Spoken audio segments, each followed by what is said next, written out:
నీ ప్రేమనే గుర్తించగా నీతో పాటే నేనొచ్చగా నీ అడుగులో నా అడుగుని ఓసారైనా గమనిస్తేగా కన్నీళ్ళే జన్మెత్తకుండా నీ చుట్టూ చిరునవ్వైపోతా మంటల్లే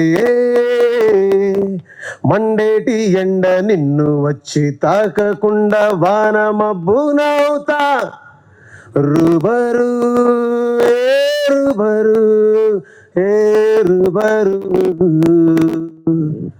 thank you so much everyone. Thank you so much. చాలా విషయాలు మాట్లాడాలి, చాలా విషయాలు మాట్లాడుకుందాం. మళ్ళీ ఇంకో ఫంక్షన్లో కలిసి గట్టిగా మాట్లాడుకుందాం. చాలా విషయాలు మాట్లాడాలి. నిజంగా చాలా పెద్ద ప్రయాణం, చాలా విషయాలు నేర్చుకున్నాను, చాలా విషయాలు మీతో పంచుకోవాలి. ఆ రోజు కోసం వెయిట్ చేస్తున్నాను. Thank you so much everyone. Love you.